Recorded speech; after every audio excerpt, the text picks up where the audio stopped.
Kuya, bakit ganito? Wala namang sakit ang daddy, di ba? Oo, babaero siya. Pero hindi ko naman hiniling kay Lord na mamatay siya agad.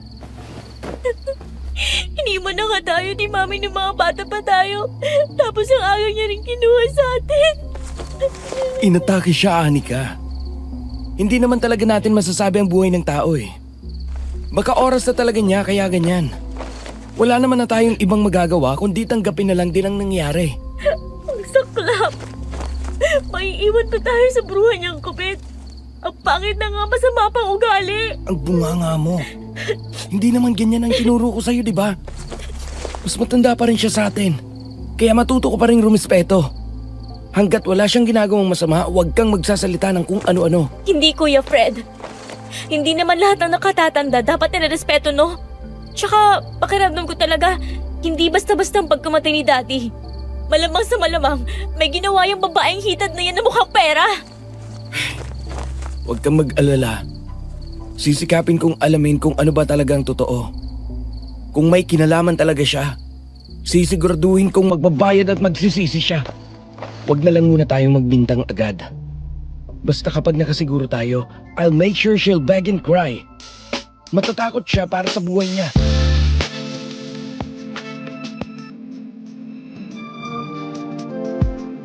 May kilala ba kayong kabit na mas matapang pa sa original? O kahit sa mga anak ng inaasawa niya? Anong gagawin mo kung may kabit ang tatay o nanay mo? Tapos nawalan ka ng boses sa sarili mong pamamahay dahil gusto nitong siya ang nasusunod? Gagawa ka ba ng paraan para hindi ka apak-apakan? O aalis ka na lang? Sana masagot mo ito sa ibaba kasi gusto kong mabasa ang mga sagot nyo. Gusto mo bang malaman kung may natuklasan kami ni Kuya Fred o kung anong ginawa namin sa kabit ng tatay namin? Makinig ka lang sa kwento ko hanggang dulo at samahan mo ako. Hi DJ Yumi, please hide my identity. I'm Anika, not my real name. Ako po 28 years old na at nangyari ang isi-share kong kwento sa inyo. 7 years lang ang nakalilipas. Maaga kami iniwan ni Mommy noon. Siguro mga 8 years old ako. Babaero kasi ang daddy ko.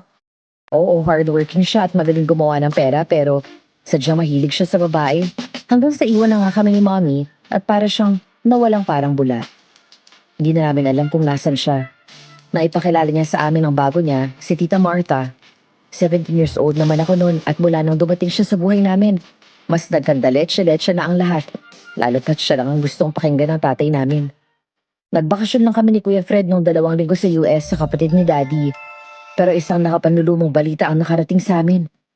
Inatake raw sa puso ito at dead on arrival na sa ospital. Mula noon, para mas lalong nagkaroon ng kapangyarihan si Tita Martha sa amin. Kung paano, sisimulan ko ang kwento ko, gabi ng Sabado, sa isang nakabibinging katahimikan sa gitna ng hapag matapos mailibing ni Daddy.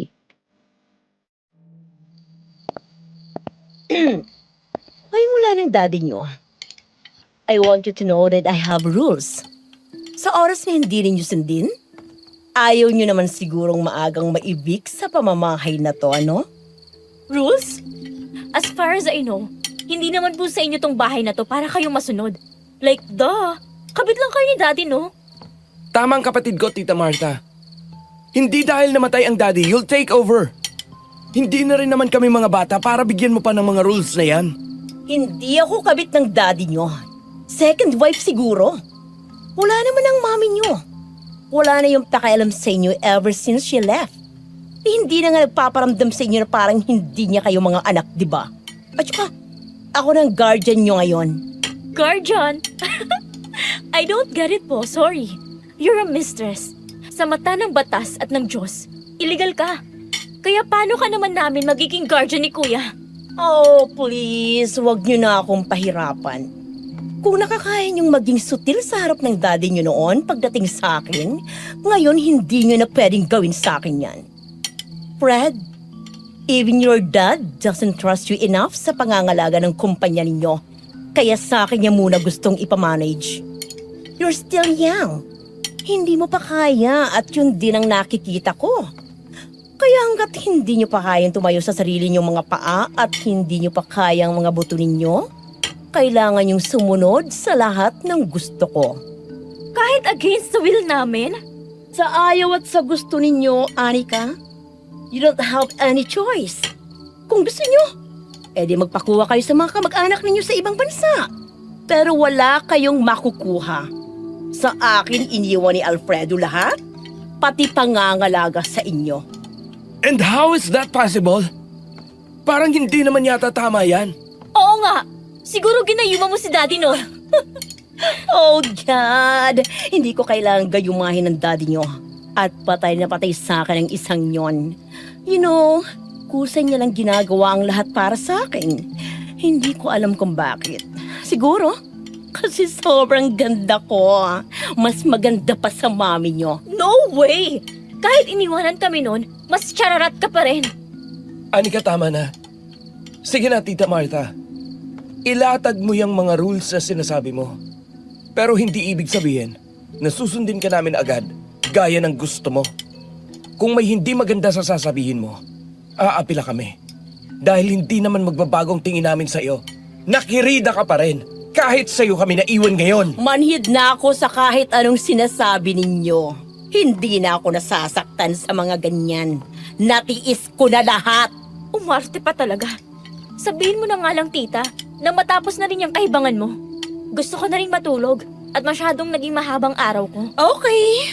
First, syempre ang una, kapag may nangumusta sa inyong ibang tao. Kung tuturuan mo kaming magsinungaling para sabihing ayos lang kami sa pangangalaga mo, baka wag na lang.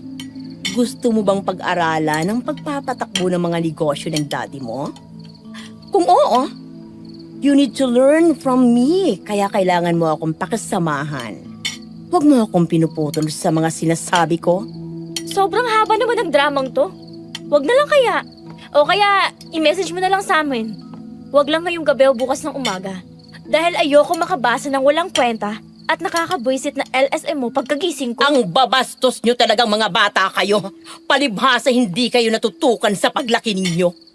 Eh, pasalamat na nga lang ako na wala ka habang lumalaki ako. Kasi baka natutunan ko na rin maging kabit ngayon.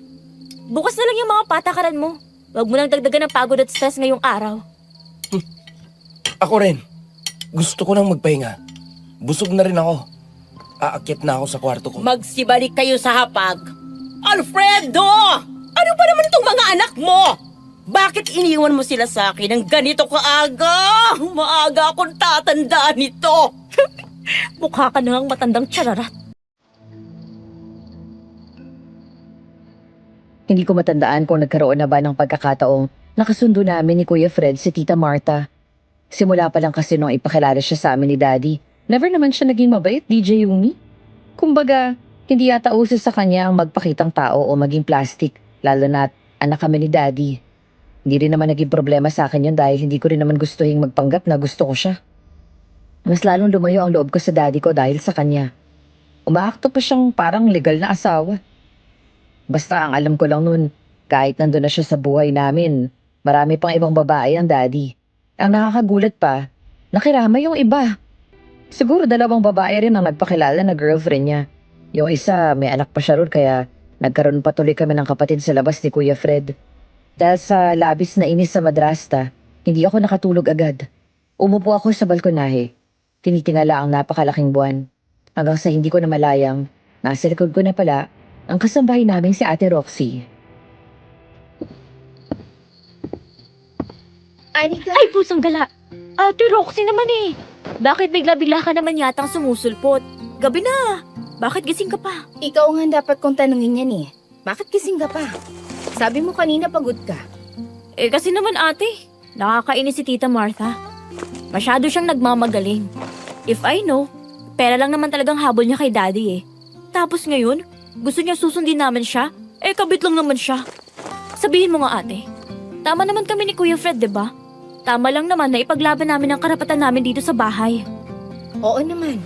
Huwag kayong matakot ng kuya mo na ipaglaban ko anong alam mong dapat sa inyo. Hindi niyo legal guardian si Ma'am Martha. Kahit siyang naiwan sa inyo ngayon. Kung mahanap niyo man ang tunay niyong mami, siya ang makakatulong sa sitwasyon niyo ngayon. Kasi kasal sila ni Sir Alfredo. Hindi naman namin alam kung saan hahanapin ang multo ni Mami. Ang bilis nga para sa kanyang inabando na kami. Kaya hindi ko alam kung may dapat pa ba talaga kaming aasahan sa taong yun. Simula nung umalis siya, hindi naman na siya nagparamdam eh. kahit isang beses, wala. Wala kayong pagpipilian ngayon, kundi mapilitang makisama kay Ma'am Martha. Lalo pat sa kanya halos naiwan ang pangangalaga ng lahat. Pati na ng mga negosyo ninyo. Alam mo ate, hindi ko rin talaga alam dyan kay daddy. Hindi ko rin sigurado kung sa langit ba yun napunta ko sa ibaba. Pero parang hindi niya malang din kami naisip ni kuya. Talagang binigay niya lahat sa kabit niya. Wala ba kaming puwang dito? Siyempre meron. Kailangan nyo lang patunayan ang mga sarili nyo at ipaglaban ang dapat na sa inyo. Si Kuya Fred, kailangan ko rin siyang i-push na may gawin. Siya ang mas matanda sa aming dalawa. Graduate din naman siya ng business management course. Kapag natutunan niya ng lahat, sigurado namang pwede na siyang mamahala, di ba? Huwag kang mag-alala sa kuya mo. Sigurado ako may ginagawa ang isang yun, lalo na't matalino siya. Alam kong hindi rin siya basta-basta papayag sa gusto ni Ma'am Martha. Sana nga ate. Kung hindi, iuumpog ko talaga si kuya. Sige na. Ang mabuti pa pumasok ka na sa kwarto mo at magpahinga. Gusto mo bang ipagtimpla kita ng gatas? Hindi na po ate. Nakakatulog na rin naman ako nito kaagad. Nga pala. Saan ka pala dapat pupunta bago mo ako puntahan dito? Parang hindi ka pa naman nakapantulog ah. Hindi pa ako nakakapagpalit. Kukunin ko sana ang mga damit ko sa sampayan sa likod. Naroon na kasi halos lahat kaya bababa ako. Ganun ba? Gusto mo tulungan na kita ate? Naku, hindi na. Sige na, pumasok ka na sa kwarto mo. Kaya ko na to. Tsaka saglit lang din naman ako. Sure ka ha? Pumasok ka agad ate. May binalita pa naman sa akin ng kaibigan ko kaninang libing ni daddy. May gumagala raw na aswang dito sa atin. Mahilig manguha ng mga babae. Hindi ko nga alam na totoo pala sila eh. May pinakita lang na picture si Jana. Biktima ng aswang. Wakwak ang tiyan. Ay, ano bang nangyayari sa mundo? Bulok na nga ang gobyerno, meron pang mga demonyo. Totoo ang mga aswang, Anika. Pero hindi totoong lahat sila likas na masama. Bababa na ako at huwag ka mag-alala. Mag-iingat ako para hindi ako maging hapunan ng aswang. Medyo weird si Ate Roxy, DJ Yumi. Weird sa mga paraang hindi ko halos maipaliwanag. Normal naman siya pero kapag tinitingnan ko siya, minsan natatakot ako lalo na kapag mapapatitig ako sa mga mata niya. Itim na itim kasi. Parang diretso sa kaluluwa ko ang tingin niya. Pero maganda siya, makinis, maputi. Parang maputla nga lang dahil madalang siyang lumabas. Lagi lang talaga siyang nasa loob. Inaabala ang sarili sa paglilinis ng buong bahay. Wala pa siyang 1 taon sa amin pero masasabi ko namang mabait siya. Tahimik nga lang minsan. Kung hindi mo pakakausapin, hindi rin siya magsasalita.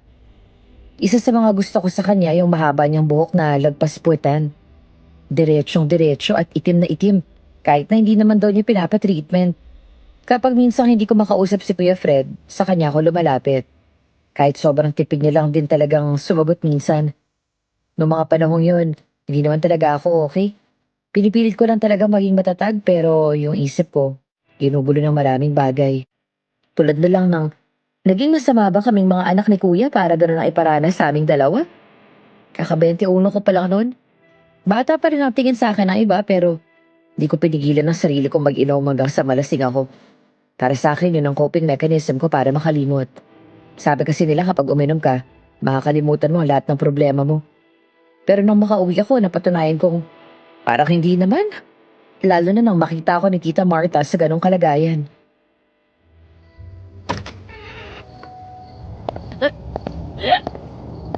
Roxy! Anika, teka, lasing ka ba? Shh! Huwag kang maingay. Baka marinig tayo ng madrasta o bruwa. Gising pa siya. Ikaw talaga. Tumakas ka ba? Hindi rin alam ng Kuya Fred mo na lumabas ka. Hayaan mo siya. Maiintindihan naman ako nun eh. Hindi ka pwedeng makita ni Ma'am nang ganyan ang lagay mo. Panigurado magagalit yun. Wala siyang pakialam sa kung anong gusto kong gawin, ate. Anika, baka marinig ka niya. Shh! Inaan mo lang ang boses mo, okay? Anong nangyayari dito, Roxy? At bakit mo inaakay ang batang yan? Ma'am Martha. Lumabas na pala ang pangit. Lasing ka ba?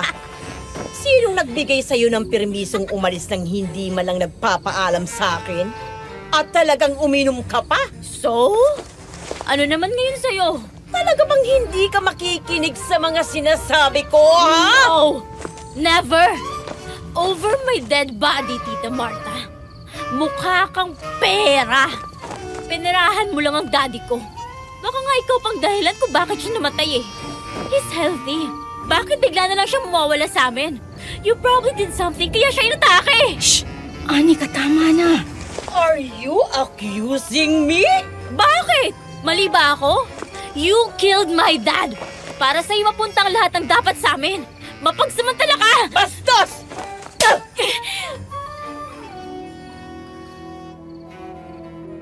Halos mawala ang lasing ko nang sampalin niya ako, DJ Yumi. Literal na tumabingi ang ulo ko dahil sa lakas. Nalasahan ko na lang ang dugo sa labi ko at tila nagpantig ang tenga ko. May matining akong naririnig doon. Hindi ko na maintindihan ang mga sinasabi niya kahit alam kong sumisigaw siya sa galit. Basta ang alam ko na lang, kusang tumutulo ang mga luha ko sa pinaghahalong sakit na nararamdaman. Ang susunod na lang na natandaan ko, nagmamadaling bumaba si Kuya Fred galing sa kwarto.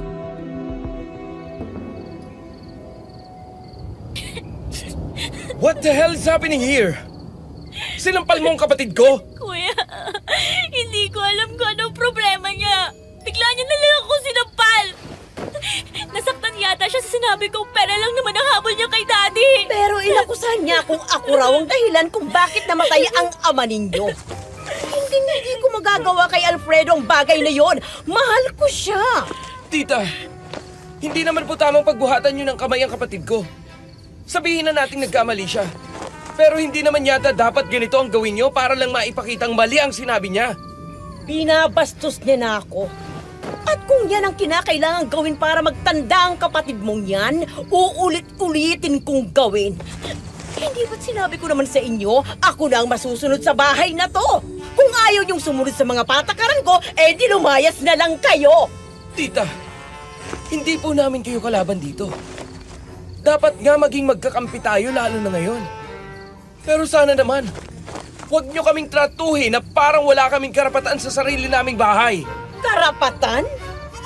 Wala ngang iniwang karapatan sa inyo ang ama ninyo. Magkakaroon lang kayo ng karapatan kung matututo kayong sumunod sa akin. Kung hindi, magmatigasan tayo rito. Hindi po yan ang usapan. Hindi? Eh ano? Naiiyak-iyak kayo dito tapos aasahin nyo na kakampihan ko kayo? Wake up! Hindi kayo ang priority dito sa dami ng obligasyong ibinigay ni Alfredo sa akin. Hindi naman talaga kami naging priority mula nang dumating ka. Anika, tama na. Huwag ka nang sumagot. Hayaan mo siya, Roxy. Mukhang hindi pa siya nadadala sa sampal. Baka kailangan niya pa ng isa sa kabila naman. Ulitin mo pa, sige! Tingnan natin kung hindi ka magsisi. Ay, bakit? Pasalamat nga kayo. Hanggang salita lang ako. Kasi kung gugustuhin ko, kaya kong gawing impyerno ang buhay niyo dito. Simula bukas, may mga bagong patakaran na sa bahay na to. Ano pong ibig ninyong sabihin? Simple lang. Wala nang lalabas ng walang paalam. Curfew, 8 p.m. Lahat ng galaw nyo, ipapaalam nyo sa akin. At higit sa lahat, wala nang mga kalokohan tulad ng paglalasing. Sino ka ba para diktahan kami? Ako ang may kontrol dito. Alam nyo kung bakit? Dahil kahit hindi ako asawa ng daddy nyo, ako ang naging kasama niya sa lahat. Ako ang pinagkatiwalaan niya. Hindi kayo. Sinungaling ka. Talaga? Eh bakit ako ang may access sa lahat ng accounts niya? Bakit akong tinatawagan ng mga business partners niya, Aber? Eh bakit ako sinusunod ng mga tao sa bahay na to? Ma'am, Huwag mo nang subukang makisali, Roxy. Kasambahay ka lang dito. Hindi ibig sabihin nun, may karapatan ka na. Hindi ko kailangan ng karapatan. Meron na akong kapangyarihan. Tita, hindi po tama to. Tama o mali, wala na kayong magagawa. Dahil kung hindi kayo susunod, hindi ko naman na kailangang palayasin kayo. Eh ano? Anong gagawin mo? Sisiguraduhin kong kayo mismo ang kusang aalis. Ma'am, huwag na. Roxy, manahimik ka kung ayaw mong madamay. Opo. Hindi kami aalis. Lahat ng tao may hangganan, Fred. May breaking point. At hahanapin ko yon sa inyong dalawa. Akala mo ba natatakot ako sa'yo? Eh, hindi naman kita tinatakot eh. Kusa kang natatakot. Unti-unti kong kukunin ang lahat sa inyo. Comfort, katahimikan, pati sanity ninyo. Subukan mo. Hindi ko na kailangang subukan. Nagsisimula na ako. Roxy, bukas gusto ko updated ang schedule nila. At siguraduhin mong susunod sila. Dahil kung hindi, alam mo na. Opo, ma'am. Tita Martha, Alagaan mo na lang yung lasinggera mong kapatid, Fred. Huwag ka nang makipagtalastasan sa akin dahil hindi ka rin naman mananalo. Magpapahinga na ako. Pagod na ako sa stress na binibigay niyo sa akin.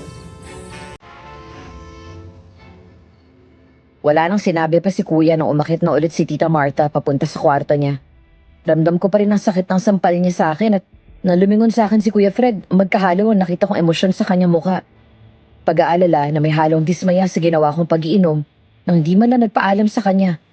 Di niya na lang din ako pinagalitan dahil sa awa at alam niya rin kota na ako sa mga narinig ko sa madrasta namin.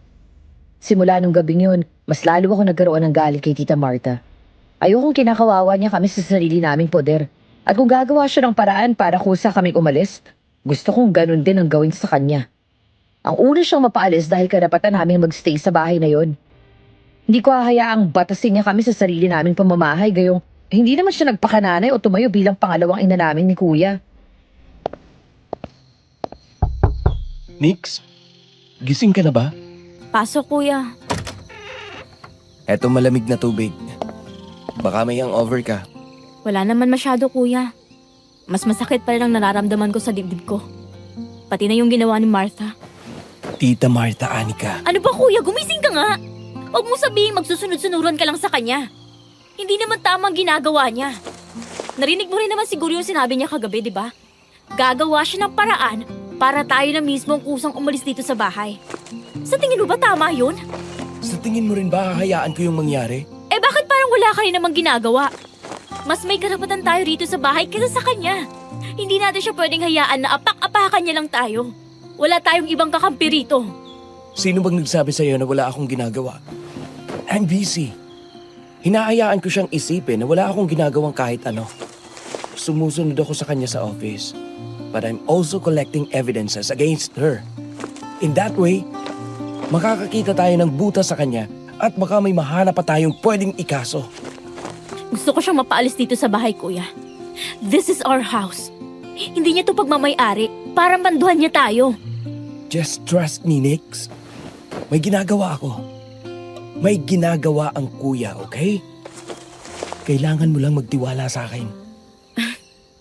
Kung may ginagawa ka pala, dapat siguro may gawin din ako. Ipaubaya mo na lang sa akin ang lahat. No, kuya. Baka may magawa rin ako para makatulong sa'yo. Hindi pwedeng ikaw lang. Huwag kang mag-alala. Kaya ko naman ang sarili ko. At sisiguraduhin ko rin hindi siya maghihinala sa kung anong gagawin ko. Anong pinaplano mo? Basta, hindi pa buong plano ko. Pero may naiisip na ako. Hindi pwedeng tayo madehado rito. Basta mag-iingat ka, okay? Wala ako rito palagi. Lalo na tuwing kailangan mo ko. Kaya sana huwag kang magpadalos-dalos. Oo, kuya. Alam ko naman ang ginagawa ko. Alam mo, pero lumalabas ka at umiinom nang hindi man lang nagpapaalam sa akin. O kahit kay Roxy man lang. Di ko rin kasi makita madalas kung nasan si Ate Roxy. Nagugulat na nga lang ako na bigla siya sumusulpot sa kung saan eh. Akala mo kabote o kaya multo. Na magpaparamdam kung kailan niya lang gusto. She's weird. But she's fine though. Nandito lang naman yun sa bahay. Hanapin mo na lang kapag hindi mo ako makita. O siya, iwan na rin kita at may kailangan pa akong asikasuhin. Pinuntahan lang kita para kumustahin. Kapag may kailangan ka, tawagin mo na lang si Roxy. Huwag ka na lang muna magpakita ngayon kay Tita Martha para hindi muna ulit kayo magkasalubong, ha? Oo, kuya. Ayaw ko na rin siya muna makita ngayon. Baka magantihan ko siya bigla sa sampal niya sa akin eh. May balik sa kanya lahat ng ginagawa niya sa atin. Huwag ka mag-alala. Alis ako. Hindi na ako sumagot pa sa sinabi ni Kuya Fred. Naniniwala ako sa karma, DJ Yumi. Pero mas mapapadali dumatingin kay Tita Martha kung kikilos na rin ako. Nag-isip ako ng mabuti kung ano nga bang magandang gawin para maunahan namin siya sa plano niya laban sa amin ni Kuya. Hanggang sa sumapit ang hating gabi, naalimpungatan ako sa narinig kong ingay. Para kasi ako may naririnig mula sa labas. Naramdaman ko ring malamig dahil nakalimutan ko palang isara ang bintana ko kaya isinasayaw na ng kurtina. Nang tumayo ako para sana isara, nagulat ako sa kung ano nakita ko sa labas. Babaeng nakaputi, mahaba ang buhok at nakatingala sa langit. Gumagalaw din ang kanyang labi na para bang may sinasabi at binubulong. Si Ate Roxy, na napagkamalan ko pang multo. Nagtaka ko kung ano pang ginagawa niya sa labas at nang tingnan ko ang oras, 2:00 na ng hating gabi. Bigla siyang lumingon sa akin. Muntik na ako mapaigtad. Pero bigla din siyang umiti nang matipid sa akin, tas pumasok na rin sa loob. Na mga oras na yun, mas lalo ako na-weirdohan sa kanya pero tila may bumbilyang tumunog sa utak ko dahil doon. Kaya naman kinabukasan, hindi na ako nagdalawang isip na nalapitan siya para kausapin. Ate Roxy? Ate Roxy! Oh, Anika, bakit? Nandyan pa ba si Bruha? Wala na. Maaga sila umalis ng kuya mo papunta sa opisina. Perfect! Bakit? Baka may naiisip ka na naman kalokohan, ha? Ayaw mo naman siguro masampal ka ulit na ba, Martha? Ano ka ba, ate? Siyempre, hindi ko nahahayaang maulit niya pa sa akin yun, no? Bakit nga? Masyadong maganda yung ngiti mo, ah. Parang nakakaloko. Maganda ba ang gising mo? Masarap ba ang tulog mo? Oo. Gumanda na nakita kita sa labas kaninang 2:00. Ano ba kasing ginagawa mo sa garden ng ganong oras? Nagpapahangin lang. Hindi ako makatulog eh. Madalas akong lumalabas kapag nahihirapan ako makatulog. Ganun ba? Nagulat kasi ako eh. Ano namang kinalaman ko sa ganda ng gising mo? Bahagya akong natawa sa naging tanong ni Ate Roxy. Muli ko na namang naalala kung bakit nga ba ako lumapit sa kanya noong umagang yon. Nakatingin lang siya sa akin habang pinupunasan ang mga platong hinugasan niya. Ngumiti ako pero hindi ko rin alam kung saan nga ba ako magsisimula sa sasabihin ko. Ano kasi, Ate Roxy? Baka mawirduhan ka sa sasabihin ko sa'yo. Pero sana wag mo kong tawanan, ha? Bakit? Ano ba yun? Kasi, narinig mo naman siguro yung sinabi sa amin ni Tita Martha nung nakaraan. Gusto niya kami mapalayas ni Kuya. Hindi makatarungan yun, tsaka kami ang mas may karapatan dito sa bahay. Tapos, anong iniisip mo? Kung pwede mo ba akong tulungan? Kasi kailangan namin siya maunahan ni Kuya. Dapat siya mapaalis namin dito. Paano ko naman kayo matutulungan sa bagay na yan? Kasambahay lang ako rito, Roxy. Para kasi nung nakita kita, ikaw nang perfect para sa plano ko. Plano? Anong plano? O plan, takutin si Tita Martha para una siyang mapaalis sa bahay. Takutin? Bakit mo naman tatakutin ang tita mo? Tsaka paano? Simple lang naman, ate. Kunwari lang na may nangyayari ng paranormal activity dito sa bahay. Nabanggit sa amin nun daddy na takot si Bruhang Martha sa dilim. Kaya nga hindi natutulog yan kapag nakapatay ang ilaw. Iniisip ko lang, baka pwede kang magpanggap na multo. Ay hindi, aswang. Kunwari siya na ginugulo ng aswang na napapabalitang gumagala dito sa atin. Aswang? Anika, hindi ko kayang gawin yan. Saka hindi pwede. Mawawalan ako ng trabaho kapag nabisto ako. Hindi ka naman mabibisto, ate. Ang daming pwedeng gamiting props dyan para hindi kanya mapaghinalaang ikaw ang nananakot sa kanya. Ako ang mapapahamak sa naiisip mong yan. Eh di kapag nahuli ka, sabihin mo na lang na akong nag-utos. Pero syempre, hindi mo naman siguro hayaang mahuli ka niya, diba? Hindi rin naman kita ipapahamak. Mawawalan ako ng trabaho, Anika. Ang hirap para sa akin makahanap ng trabaho dahil hindi naman ako nakapag-aral. Kapag natanggal ako, saan na lang ako pupulutin? Wala nang ibang inaasahan ng nanay ko kundi ako na lang. Kaya sana maintindihan mo rin kung tatanggi ako. Pero ate, naiintindihan mo rin naman siguro kung saan ako nang kagaling, diba? Nakikita at naririnig mo rin naman kung anong ginagawa sa amin ni Tita Martha. Sa tingin mo ba, dapat hayaan na lang namin ni Kuya na ganun-ganun niya na lang kami? Wala ka bang tiwala sa kuya mo? Matalino si Fred. At mahal ka niya. Hindi niya rin gusto ang nangyayari. Pero naiipit na siya sa sitwasyon. Kailangan niya makisama sa stepmom niyo para makuha niya ang loob nito. Kung magmamatigas kasi siya, baka lalong mawala sa inyong dalawa ang mga pinaghirapan ng daddy niyo. Mas lalo kayong mawawalan kapag nagkataon. Pero gusto ko rin may gawin ako. Please, ate, pagbigyan mo na ako. Hindi naman sobrang gagawin natin. Tatakutin lang naman natin siya ng very slight lang. Baka sakaling makonsensya siya. Baka bumait kasi akalain niyang kinakarma siya. Hindi ko kayang isakripisyo ang trabaho ko. Dadagdagan kong sahod mo. Promise! Bukod sa ipapasahod sa'yo yung Tita Martha, magbibigay pa ako. May ipon ako. Anika, Simpleng takutan lang naman, ate. Yung mahihirapan siyang hulihin ka, sige na. o sige. Basta kung sakali mang mahuli ako, huwag ka sana magagalit kung ikaw ang ituturo ko. Ibig bang sabihin yan? Pumapayag ka na? Sagutin mo muna ang tanong ko. Oo, ate. Ayos lang, sige. Basta mag-ingat tayo para hindi tayo mahuli. Wala na nagawa si Ate Roxy kundi pumayag dahil sa pangungulit ko sa kanya.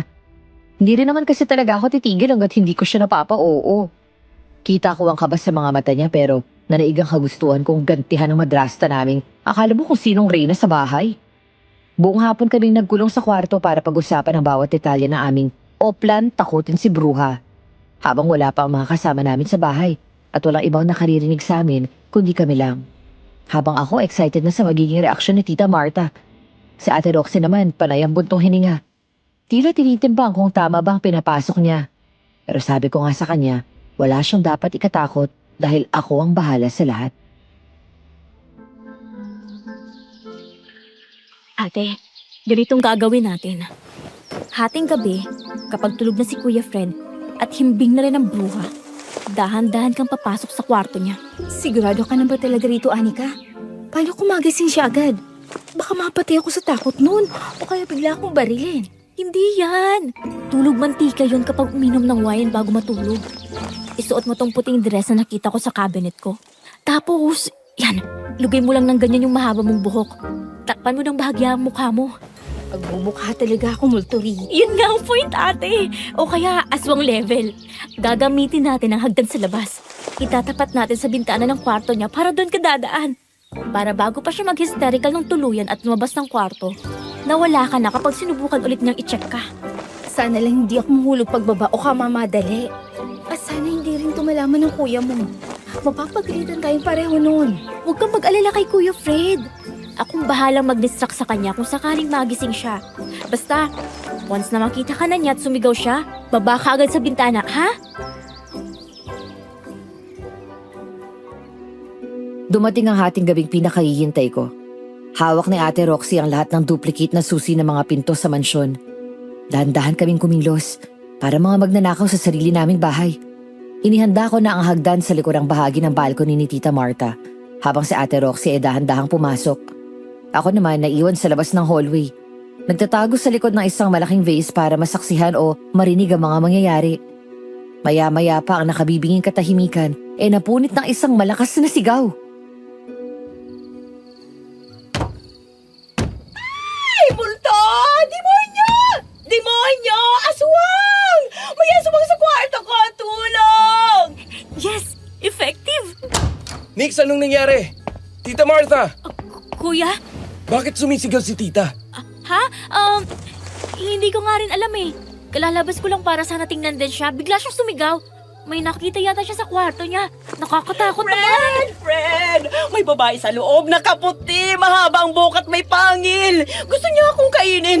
May aswang, Fred. May aswang sa loob. Oh, multo! Hindi ko na alam kung ano siya. Tita, kumalma kayo. Anong aswang? Baka nananaginip lang kayo. Hindi. Nakita ko siya sa paanan ng kama ko. Nakatingin siya sa akin. Nakatingin siya sa akin habang may binubulong. Hala, tita.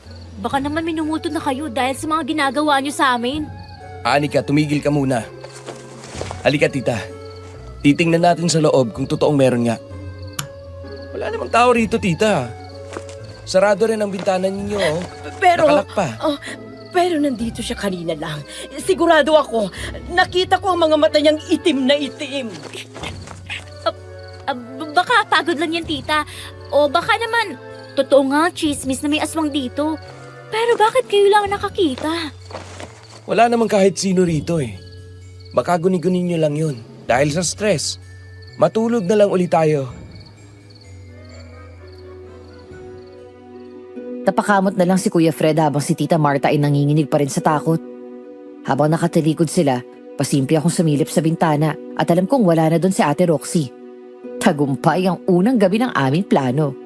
Hindi ko mapigilang mapangiti habang iniisip na, sa wakas, unti-unti nang mayayanig ang trono ng bruha.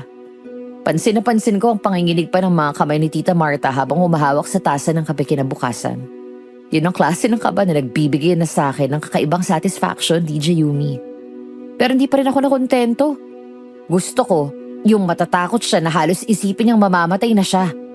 Gusto ko maniwala siyang katapusan na niya. Kaya naman, mas naging seryoso ang preparasyon namin ni Ate Roxy para sa ikalawang yugto ng pananakot. Nag-abang ako ng pagkakataon na makabili ng props. Mahabang kuko na kulay itim at matutulis. At itim na face paint para masigurong kahit anong titig ang gawin niya, hindi niya mamumukhaan si Ate Roxy. Ate, siguraduhin mo na itong mga kukong ipapakita mo sa bintana niya, ha? Yung parang kinakayod mo yung glass. Tapos itong pintura, huwag kang magtitira ng balat na hindi maitim. Anika, parang sumusobra na yata tayo. Kanina pa ako kinakabahan. Parang bumibigat ang pakiramdam ko sa bahay na to habang ginagawa natin to. So, si ate naman, konting tiis na lang. Kapag nag-alsa balutan yan dahil sa takot, malayo na tayo. Isipin mo na lang yung bonus na ibibigay ko sa'yo. Hindi naman sa pera, Anika. Iba kasi ang pakiramdam ko ngayon. Parang may nanonood kasi sa atin. Kahit sana ko tumingin parang may mga mata. Guni-guni mo lang yan. Sige na, mag-ready ka na. Matutulog muna ako sandali para kapag nagkagulo mamaya, mukha akong bagong gising talaga. Sige na, ako nang bahala. Pero sana matapos na to agad. Humiga ako sa kama at hindi ko na malayang dinalaw ako ng antok dahil sa pagod sa pag-aayos ng mga props. Pero ang mahimbing kong tulog biglang naputol nang marinig ko ang isang malakas na kalabog sa itaas ng kisame. Di lang siya basta kalabog. Para siyang bagsak ng isang mabigat na bagay na sinundan ng kakaibang tunog ng pagaspas. Napasara pala ang pagtulog ko na hindi ko na malayang gabi na pala. Pati na ang lahat ng ilaw ng mga oras na yon. Sumibol ang kakaibang kabog sa dibdib ko. Di ko alam kung lalabas ba ako para tingnan si Ate Roxy o maghihintay na lang na matapos siya. Ano yun? Ate Roxy? Bakit hindi niya ako ginising? Paano siya nakaakyat sa bubong? Siya ba yun? Anong oras na ba? Tumingin ako sa orasan. 12:00 na ng hating gabi. Sakto sa plano. Pero nagtaka ako kung bakit parang galing sa bubong yung tunog. At yung pagaspas, parang may malaking ibon sa itaas na paikot-ikot sa bahay namin. Napansin ko rin ang kakaibang lamig na pumasok sa kwarto ko kahit nakapatay ang aircon. Nakita ko rin ang anino ng malaking pakpak mula sa bintana ko. Tumatagos sa liwanag ng buwan. Naguluhan na ako kung bakit tila masyado ng makatotohanan ang ginagawa ni Ate Roxy. Maya-maya pa, ang kaninang pagaspas sinapalitan ng isang nakakangilong tunog. Ang galing naman ni Ate Roxy. Saan niya nakuha yung sound effect na yun? Parang totoo ah. Tulong! Bintana ko, libaw! Mukhang masyadong kinagalingan ni Ate Roxy yung pananakot kay Bruha. Diyos ko! Tulong! Tama. Matakot ka para sa buhay mo. Kumaripas ako ng takbo palabas ng kwarto. Nakita ko si Kuya Fred na lumabas din ng kwarto niya pero ang ipinagtaka ko, may dala na siyang kutsilyo. Mukhang hindi na biro ang tingin niya sa nangyayari. Tita! Buksan niyo tong pinto! Tita Martha! Kuya, anong nangyayari? Bakit ganun ang sigaw niya? Hindi ko rin alam. Pero may naririnig akong lumilipad sa labas. Fred, doon, sa tapat ng bintana, may halimaw na nakalutang. Itim na itim siya, tapos ang laki ng mga pakpak. Pakpak? Tita, anong pinagsasasabi ninyo? Nakita ko, ang haba ng mga kuko niya. Parang gusto niyang basagin ang salamin. Fred, maniwala ka. Kukunin niya ako. Tita, baka paniki lang yun. Maraming malalaking paniki dito sa probinsya. Hindi yun paniki. Tao siya na naging hayop. Nakita ko ang mukha niya. Wala siyang mata pero nakatingin sa akin. Alam ko kung anong nakita ko. Hindi ako namamalikmata o nananaginip kung yun ang sasabihin niyo sa akin. Pumasok si Kuya sa loob ng kwarto. Sumunod agad ako. Lumapit si Kuya Fred sa bintana at marahas itong binuksan. Lumabas kami sa balcony habang hawak niya ang kutsilyo at flashlight. Inilawan niya ang bawat sulok sa labas, maging ang mga puno sa paligid. Pero wala kaming nakitang kahit ano. At doon na rin ako nag-umpisang magtaka. Wala naman tita, walang tao rito. Wala? Paanong... Walang kahit sino. Imposibleng may makalutang sa labas ng bintana ninyo. Nasa second floor tayo. Pero narinig nyo, di ba? Yung pagkayod sa bintana. Narinig nyo yun, pati yung lumilipad. Baka sa nga lang ng puno, tita. Malakas ang hangin ngayon. Hindi ako pwedeng magkamali, Fred. Hindi pa naman ako matanda para maging mali-mali at mag-imbento ng nakikita ko. Makintab na maitim ang mukha ng aswang na yun. Pero wala ngang kahit na ano rito sa loob ng kwarto mo, kahit sa labas. Pinaglalaroan ako ng aswang. Hindi ko alam kung anong gusto niya sa akin. Bakit ako? Baka kinakarma ka na. Biro lang. Pinagmamasdan ko ang bintana. May mga gasgas nga sa salamin. Mahahabang guhit na parang iniwan ng matutulis na kuko. Pero ang mas lalong nagpatayo ng balahibo ko ay ang katahimikan at kung nasan si Ate Roxy. Kung wala siya sa balcony at walang hagdan, nasan siya? At yung narinig kong pagaspas ng pakpak sa bubong, wala sa pinag-usapan namin yun. Wala akong biniling pakpak. Kuya, pumasok na tayo. Nakakatakot na dito. Matulog na kayo. Tita, ilak ninyong pinto ninyo. Pati na rin ang bintana ninyo. Anika, bumalik ka na sa kwarto mo. Hindi na ako makakatulog. Nasaan ba si Roxy? Kailangan ko ng kape. Baka natutulog at hindi naririnig ang ingay. Kakatukin ko lang siya, tita. Ikaw, Anika, matulog ka na ulit. Opo, kuya. Susubukan ko ring alamin kung ano bang nangyayari dito. Pangalawang beses nang nangyari to kay tita eh. Nang makabalik ako sa kwarto, agad kong kinuha ang phone ko para i-text si Ate Roxy. Pero bago pa man mapindot ang screen, may narinig ako mahinang kaluskos na parang galing sa ilalim ng kama ko. Nanigas ako sa kinatatayuan ko. Pero nang sumilip ako sa ilalim, wala naman ako nakita. Kahit medyo kinabahan ako, pagising ko sa umaga, napalitan yun ng sobrang pananabik. Iba ang epekto ng takot ni Tita Marta sa akin. Parang kape na nagpapatakbo ng dugo ko. Pagbaba ko sa dining area, amoy na amoy ko ng masarap na almusal. Nakita ko si Ate Roxy na tahimik na nag-aayos ng hapag. Parang walang ginawang katakot-takot na bagay nung gabi lang.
Magtago ka sa cabinet niya, tapos doon ka gagawa ng ingay. Gusto ko bago matapos ang linggong to, pusang mag-iimpake na yung babaeng yan. Dahil feeling niya sinusundan na siya ni kamatayan. Kung yan talaga ang gusto mo, sige. Gagawin ko ang lahat para maging totoo ang pananakot na to. Natuwa ako sa sagot ni Ate Roxy. Habang sumusubo ako ng pagkain na ang utak ko, abala na sa pagbuo ng mas nakakatakot na senaryo. Kasalukuyan ako nag-explain kay Ate Roxy noong mga oras na yon tungkol sa paggamit ng nylon strings nang marinig ko ang mabibigat na yabag papasok sa dining area. Akala ko nakaalis na si Kuya Fred papasok sa opisina, pero doon ko napagtanto na mali ang kalkulasyon ko. Nakatayo si Kuya Fred sa hamba ng pinto. Seryoso ang mukha at halatang kanina pa nakikinig sa amin. Nagkatinginan kami ni Ate Roxy.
Dahil baka mabulilyaso lang kapag nalaman mo. Kapag itinuloy niyo itong pananakot ninyo at nabisto kayo ni Tita Martha, siya ang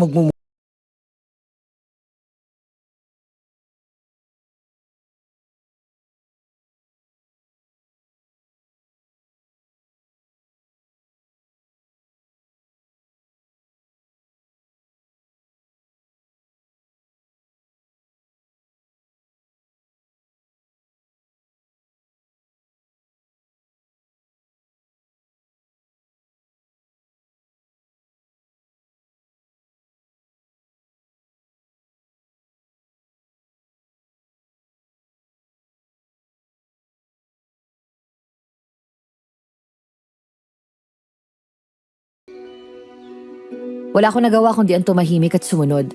Kapag si Kuya Fred na ang nagsalita sa ganong tono, alam kong wala na akong lusot. Ilang araw nang lumipas mula nang bawalan niya kami. Labag man sa loob ko, pinili ko na lang manahimik. Ang nakakatawa pa, dahil sa sobrang takot ni Tita Martha sa mga nangyari, nagpa-house blessing pa siya. Kumuha pa siya ng paring panayang wisik na holy water sa bawat sulok ng mansyon.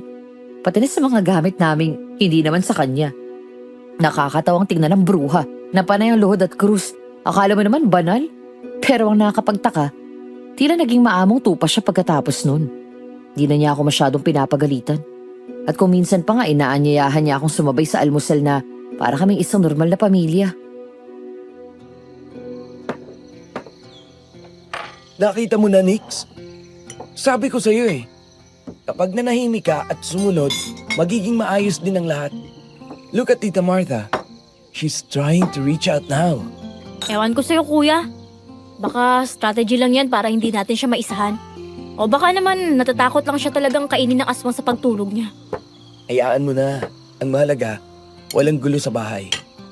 At ikaw, Roxy, salamat sa pagkikipagtulungan. Alam kong mahirap ang hiling ko pero para sa ikabubuti nating lahat ito. Wala po yan, Sir Fred. Sumusunod lang po ako sa utos niyo. Believe me, Anika. May ginagawa ako. Maghintay ka lang. Para sa atin to.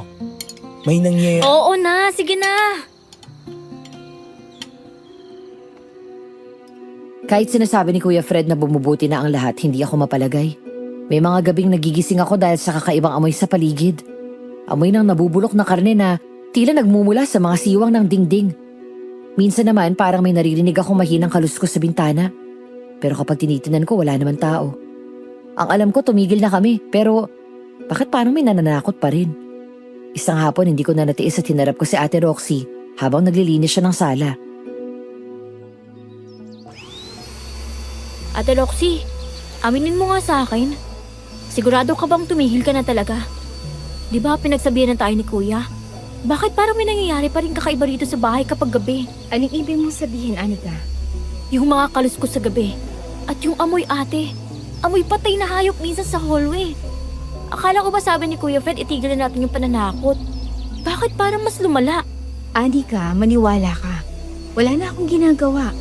Mula nung pinaglitan tayo ng kuya mo, hindi na ako lumalabas ng kwarto ko kapag hating gabi. Baka guni-guni mo na lang yan. Dahil sa sobrang stress mo noong mga nakarang araw. Guni-guni? Ate, malinaw ang pandinig ko. At hindi ako nagkakamali sa amoy. Sigurado ka bang wala kang itinatago sa akin? Wala, Anika. Ano namang itatago ko sa'yo? Baka ang bahay na mismo ang nagpaparamdam sa'yo dahil may nabulabog tayo. Huwag mo nalang pansinin. Hindi ako naniwala sa sinabi niya pero pinilit ko na lang ding magpansinin. Hanggang sa dumating ang isang gabi na tuluyan ang bumasag sa katahimikang pilit kong binubuo. Mahimbing ang tulog ko nang biglang may narinig akong napakalakas na kalabog sa bubong. Hindi to basta kalabog. Parang may bumagsak na mabigat na katawan. Ano pa naman yun? Ate Roxy, hindi na nakakatawa to. Pati ako tinatakot mo na. Hindi na to biro. Dahan-dahan akong tumayo para sana buksan ang ilaw pero bago ko pa man maabot ang switch, may isang bagay na malakas na tumama sa bintana ko. Hindi ito bato dahil hindi nabasag ang salamin. Parang malambot na bagay na tinapon mula sa labas. Dahan-dahan akong lumapit sa bintana. Sa liwanag ng buwan nakita ko ang isang maliit na kahon na nakapatong sa pasamano ng bintana ko sa labas. Kinuha ko ito nang nanginginig ang mga kamay. Umaalingaso ang isang amoy na halos magpasuka sa akin. Amoy ng lansa at pagkabulok. May mga bahay din ito ng sariwang dugo na kumapit sa mga daliri ko. Ano to? Sino maglalagay nito rito? Ang baho! Malansa! Ay, kinakarma na ba ako sa ginawa ko kay Tita Martha? O may gumaganti sa akin? Anong laman ng kahon na to? Nang buksan ko ang kahon, halos tumigil ang tibok ng puso ko. Sa loob nakabalot sa isang maduming tela ang isang maliit na fetus. Duguan. Kulubot ang balat at tila hindi galing sa tao ang itsura dahil sa sobrang itim nito. Tulong! Kuya Fred! Ate Roxy, tulong! Ayoko na! Sino may gawa nito? Kuya! Binitawan ko ang kahon at napaupo sa sahig habang patuloy sa pagsigaw. Nanginginig ang buong katawan ko habang nakatitig pa rin doon. Ang balansang amoy nito ay tila kumapit na sa balat ko at parang masusuka na rin ako anumang oras. Bumukas ng marahan ng pinto at pumasok si Kuya Fred. Bakas ang pag-aalala at pagkataranta sa kanyang muka. Sumunod din si Ate Roxy na tila kinabahan din sa pagsigaw ko. Ano na naman ba to, Anika? Anong nangyayari? Hanggang kailan mo balak ipagpatuloy ang dramang to? Sabi ko sa'yo itigil mo na to, di ba? Kuya, hindi ko gawa to. Tingnan mo, may nagtapon niya sa bintana ko. Ano to? Fetus? Saan ka kumuha ng ganito? Anika, sumusobra ka na. Akala ko ba pananakot lang ang gusto mo? Bakit kailangan mong gumamit ng ganitong kadiri at morbid na bagay? Kuya, maniwala ka. Wala akong alam dyan. Kanina lang narinig ko yung kalabog sa bubong. Tapos biglang may tumama sa bintana ko. Pagbukas ko, ayun ang nakita ko. Huwag mo akong lolokohin. Kami lang ni na Roxy at Tita Martha ang nandito kasama mo sa bahay. Sinong magtatapon yan sa second floor? Lilipad? Gagamit ka pa ng props na galing sa kung saan para lang patunayan na may aswang dito? Hindi ko nga alam kung paano napunta yan dyan. Ate Roxy, sabihin mo sa kanya, hindi ba't magkasama tayo kanina? At sabi mo wala na tayong gagawin? Oo po, Sir Fred. Wala na po kaming pinag-usapang bago. Totoo pang sinasabi ni Anika. Magtigil ka rin, Roxy. Alam kong kinukonsinti mo ang kapatid ko. Anika, sawang-sawa na ako sa mga pakulo mo eh. Pagod na rin akong intindihin ka bilang kuya mo. Alam mo ba kung ano pwede niyang gawin sa atin sa oras na malaman niyang ikaw ang gumagawa ng lahat ng to? Masisira ang lahat ng plano ko dahil sa kaimbihan mo. Mapupunta sa wala ang lahat ng pinaghirapan ko. Kuya, bakit ba ayaw mong maniwala? Takot na ako rito, tapos ako pa rin ang sisisihin mo? Hindi ko kaya kumawag ng ganyang bagay, kuya. Bata yan! Galing sa kung kanino sinapupunan! Linisin mo yan ngayon din. Itapon mo sa labas at wag mong sasabihin kahit kanino ang tungkol dito. Kapag nalaman ko pang nagpatuloy ka sa kalokohan mo, hindi lang sermon ang aabutin mo sa akin. Naiintindihan mo?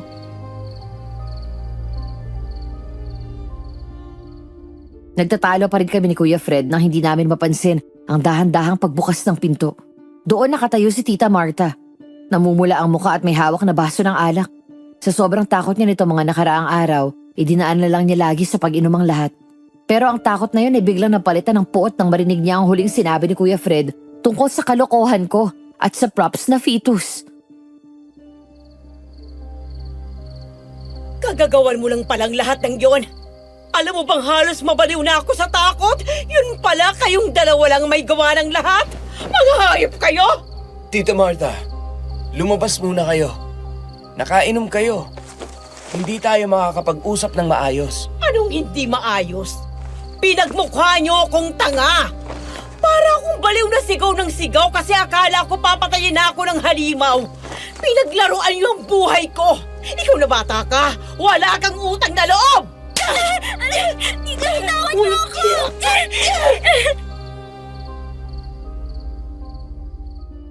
Hindi siya nakinig. Sinabunutan niya ako ng ganun-ganun na lang at sunod-sunod na sampalang natanggap ko. Hilamang luha ako habang pilit akong inilalayo ni Kuya Fred sa kanya. Si Ate Roxy, hindi ko alam kung anong gagawin.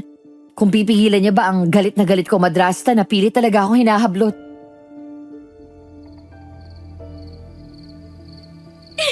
Tita, tama na! Sabi ko, bitawan mo ang kapatid ko!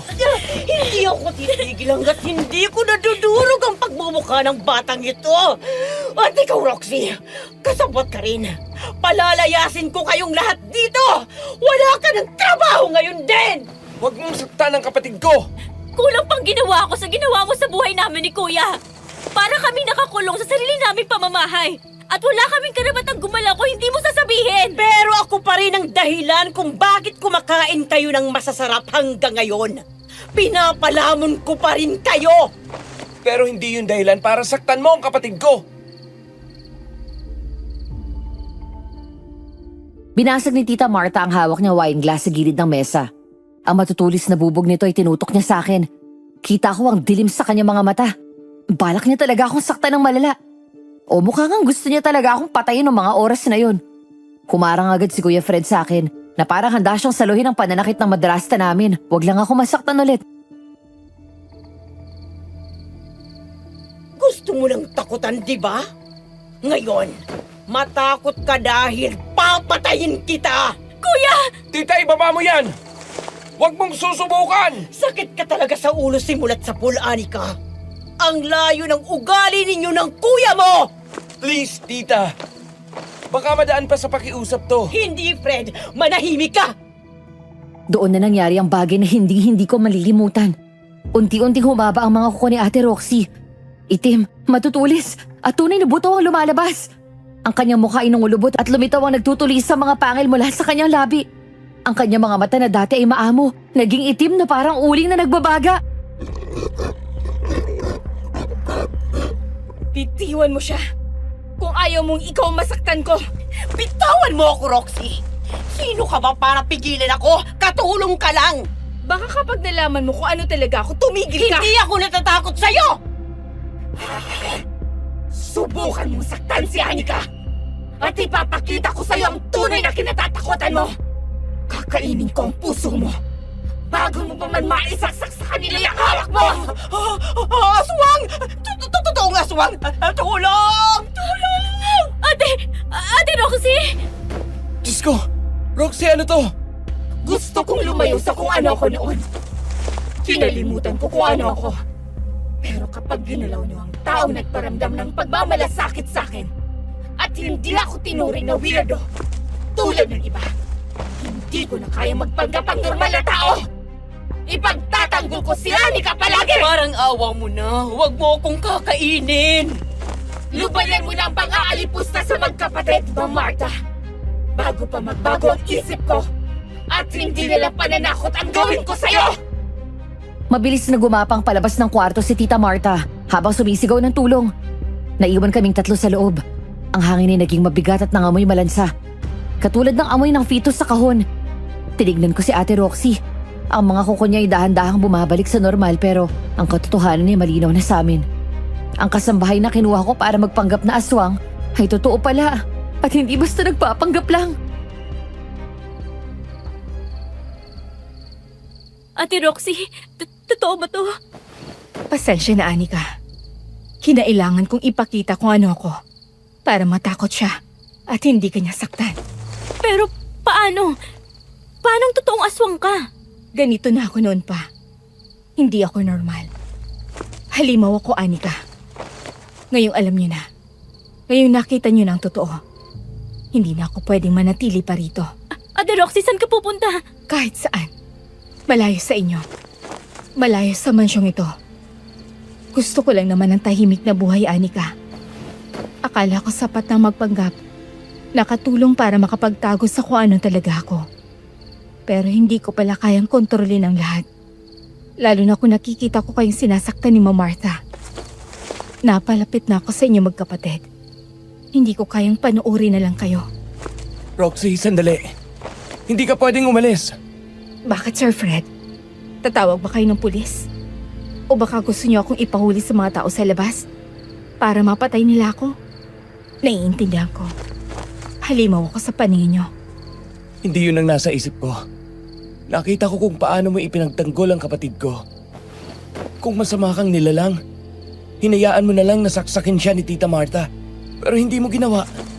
Iniligtas mo si Anika. Pinagtanggol mo kami. Lumaban ka sa taong nagpapasahod sa'yo. Tama si Kuya Ate. Kahit na gano'n ang itsura mo kanina, hindi ako natatakot sa'yo. Mas natatakot ako sa pwedeng gawin ni Tita Martha ngayong alam niya ng sikreto mo. Siguradong ipagsasabi niya yan sa lahat. Yun na nga ang problema. Kapag nalaman ng mga tao rito, susunugin nila ang bahay na to. Madadamay kayo. O kaya naman tutugisin nila ako. Kahit saan ako magpunta. Kailangan ko na umalis bago pa sumikat ang araw. Hindi ka aalis ng mag-isa. Sasama kami sa'yo. Ano? Sir Fred, nahihibang na ba kayo? Sasama kayo sa isang aswang? Hindi niyo alam ang mundong pinagmulan ko. Delikado ron. Mas delikado rito, Roxy. Nakita mo galit ni Tita Martha. Baka kung anong gawin niya sa amin ni Anika dahil may kagagawan din ang kapatid ko sa mga nangyari. Hindi kami magiging ligtas dito kung wala ka. Oo, Ate Roxy. Ayaw ko nang maiwan dito kasamang bruhang yun. Mas kampante ako kung kasama ka namin. Alam namin mabuti kang tao. Kahit ano pang tawag nila sa'yo. Hindi niyo alam ang sinasabi niyo. Ang pagsama sa akin ay nangangahulugan ng pagtalikod sa marangyang buhay niyo rito. Handa ba kayong mamuhay sa tago? Na nagtatago sa marami? Handa ako. Basta sasama kami sa'yo. Habang pinaplano ko na rin kung paano ko siya tuluyang pababagsakin. Umalis na tayo. Kahit konting gamit na lang ang dali natin. Hindi makapaniwala si Ate Roxy pero tumungo siya bilang pagsang-ayon. Sa kabila ng takot at gulo may nabuong kakaibang tiwala sa pagitan naming tatlo. Habang mabilis kami nag-aayos ng gamit, narinig ko ang sirena sa malayo. Marahil tumawag na ng saklolo si Tita Martha. Pero sa pagkakataong yon, hindi na ako kinakabahan. Hawak ni Ate Roxy ang kamay ko at sa lamig ng kanyang balat, naramdaman ko ang kakaibang init ng proteksyon. Bitbit ang kaba sa aming dibdib. Mabilis kaming kumilos habang madilim pa ang buong paligid. Bawat yabag namin tila kulog sa pandinig ko. Natatakot ako na baka bigla kaming mahuli ni Tita Martha. Pero mapalad kami dahil hindi namin nakita maski anino niya. Halos takbuhin na namin ang daan palabas ng subdivision hanggang sa makarating kami sa terminal ng bus. Habang nakaupo sa loob ng umaandar na sasakyan, ramdam ko ang hapdi ng anit ko at ang kirot ng pisngi kong sinampal ni Tita Martha. Di ko mapigilang mapaiyak ng tahimik habang nakasadal sa balikat ni Kuya Fred. Pagod, puyat at takot. Yun ang baon namin hanggang sa makarating kami sa isang liblib na probinsya. Mula sa terminal, sumakay kami ng tricycle at naglakad pa sa gitna ng masukal na daan. Pagkatapos ng mahabang lakaran, isang malinis at payapang sapa ang bumungad sa amin. Sa tapat nito ay may isang maliit pero maayos na kubo. Sariwa ang hangin, pero ang puso ko ay hindi pa rin kumakalma.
Pumasok kami sa loob ng kubo.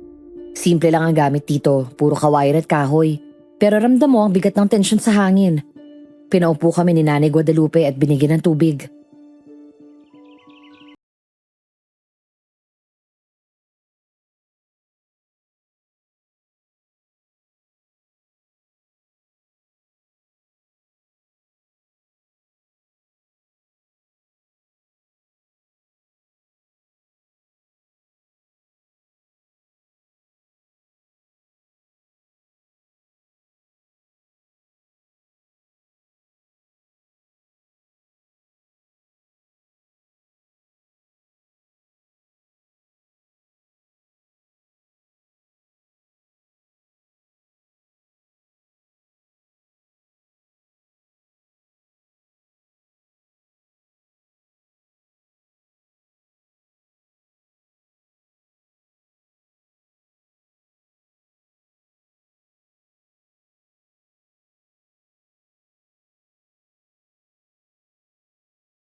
Ang akala kong simpleng pagtakas mula sa malupit na madrasta ay nauwi sa isang bangungot na hindi ko kailanman naisip na totoo. Nakatingin ako sa labas ng bintana, sa payapang sapa, pero alam kong sa likod ng mga punong yun, maaring may mga matang nagmahamasid. Naghihintay ng tamang pagkakataon para sumugod. Lumipas ang ilang araw na puno pa rin ng takot at ng pag-aalinlangan. Akala namin ay tuluyan na kaming nilamon ng gubat at ng katahimikan ng sapa. Kahit papano nakatulog ako ng mahimbing sa piling ni Nanay Guadalupe at Ate Roxy, habang si Kuya Fred ay laging malalim ang iniisip sa gabi. Nakatitig sa bintana at may kung anong tinitignan sa kanyang laptop. Pero ang akalang kapayapaan ay muling niyanig ng isang ingay na hindi ko inaasahan sa gitna ng liblib na lugar na yon. Nagising ako sa nakakabulag na asul at pulang ilaw na tumatagos sa mga siwang ng kawayang dingding. Hindi ko pa man napoproseso ang lahat. Isang malakas na sipa ang nagpabukas sa aming pinto. Hayan! Hayan ang mga hayop na yan! Huwag niyong hahayaang makatakas! Tita Martha, paano niyo kami nahanap? Akala niyo ba matataguan niyo ko? Mga lapastangan! Officer! Hulihin yung babaeng yan! Si Roxy! Aswang yan! Pinagtangkaan niyang buhay ko. At ang dalawang yan kasabwat sila sa frustrated murder. Tinakot nila ako! Pinalak nila akong patayin sa loob ng sarili kong pamamahay! Ma'am Martha, tama na. Wala kaming ginagawang masama sa inyo. Umalis na kami. Bakit kailangan niyo pa kami habulin dito? Di ba gusto mo rin namang mawala sila sa landas mo? Umalis na sila gaya ng plano mo. Bakit hinahabol mo sila ngayon? Dahil kailangang mabulok kayo sa kulungan. Lalo ka na, Roxy. Aswang ka, di ba?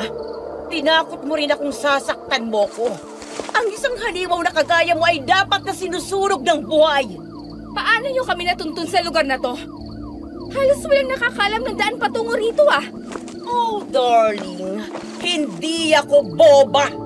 Hindi mo ba natatandaan ang isinabmit mong resume nung nag-apply ka? Nakalagay doon ang probinsya at ang address mo. Konting bayad lang sa mga tauhan ko, natuntun ko na ang kubo niyong to. Tita, parang awang mo na. Wala na kaming ginawa sa'yo bukod sa tinakot ka. Ikaw ang nananakit sa amin. Tama ng drama, Martha. Kung may dapat manghulihin dito, hindi kami yon. At lalong hindi si Roxy. Anong sinasabi mo, Fred? Hanggang dito ba naman, kakampihan mo ang aswang na yan kesa sa akin na naging asawa ng tatay mo? Hindi ka naging asawa. Naging linta ka lang. At ang linta, kapag busog na sa dugo, kailangang alisin at tapakan.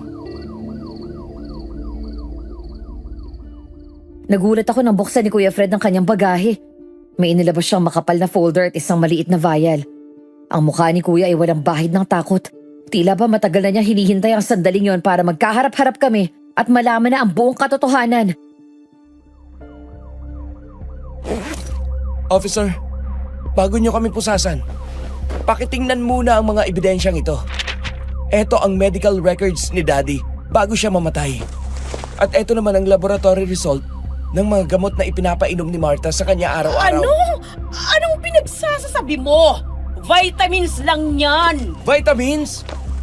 Nilagyan mo ng substance ang iniinom ni Daddy para unti-unting manghina ang puso niya hanggang sa atakihin siya. Pinatay mo ang tatay ko, Martha. At hindi lang yun. Ito ang report mula sa aming kumpanya. Milyon-milyon ang nawawala dahil ninanakaw mo ang pera para suportahan ang bisyo mo sa ipinagbabawal na gamot. Kuya, totoo ba to? Oo, Anika. Nakausap ko na rin ang family attorney natin. Napag-alaman niya ring dinoktor mo lang ang perma ni Daddy para mapunta sa iyo ang lahat ng assets. Pero sorry ka, Martha. Peke ang lahat ng dokumentong hawak mo. Sinungaling! Gawa-gawa mo lang yan! Mga pulis! Bakit nakatayo lang kayo? Hulihin niyo sila! May aswang dito! Nakita ko siyang nagpapalit anyo! Kita niyo na, officer? Overdose sa yata sa droga itong si Martha eh. Kaya kung ano-ano nang nakikita. Aswang? Sa modernong panahon ngayon, baka kailangan na siyang dalhin sa mental o kaya ay diretso na sa selda. Hindi ako baliw. Totoo ang sinasabi ko. Roxy, aminin mo. Ipakita mo sa kanilang mga pangil mo. Wala silang makikita sa akin, Ma'am Martha. Dahil ang tanging halimaw dito ay ikaw. nagbago ang timpla ng mga pulis. Mula sa amin ay nalipat ang kanilang atensyon kay Tita Marta na ngayon ay nagwawala na at pilit na inaagaw ang mga papel kay Kuya Fred. Umaasang matatago pa niya ang katotohanan tungkol sa mga bagay na ginawa niya. Maski ako, hindi makapaniwala sa mga narinig ko. Bitawan niyo ako! Hindi ako pwedeng makulong! Akin ang mansyon! Akin ang pera! Fred! Hayop ka! Akala ko sumusunod ka sa akin? You will rot in hell, Martha. Doon ka nararapat. Para sa lahat ng pasakit na ginawa mo sa amin ni Anika at sa pagpatay mo kay Daddy. Hindi! Hindi ito maaari! Pakawalan niyo ako! Kinaladkad na ng mga pulis si Tita Marta palabas ng kubo habang patuloy siyang nagsisigaw. Ang kanyang mga banta ay naging mga pagsusumamo hanggang sa tuluyan silang makalayo. Naiwan kaming apat sa loob, hingal na hingal at hindi makapaniwala sa bilis ng pangyayari. Sir Fred,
Ramdamang pagbaba ng lahat ng adrenaline sa katawan ko.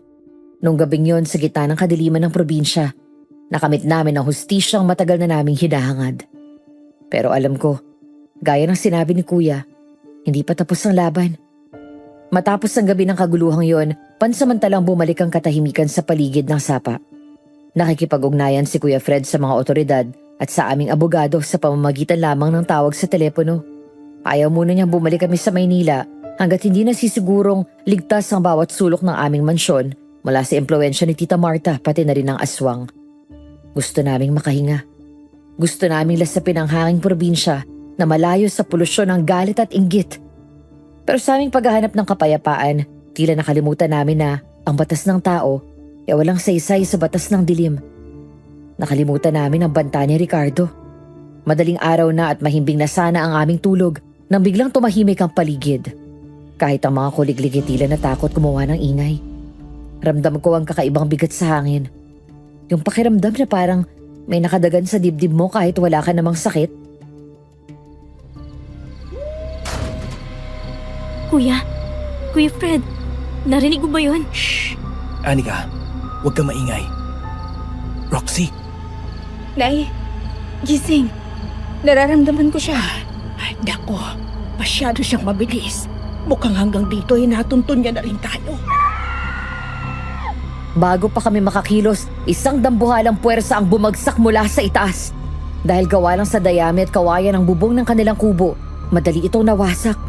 Ang mga tuyong dahon ay nagliparan sa loob at tumambad sa amin ng isang nilalang na tila galing sa pinakailalim ng impyerno.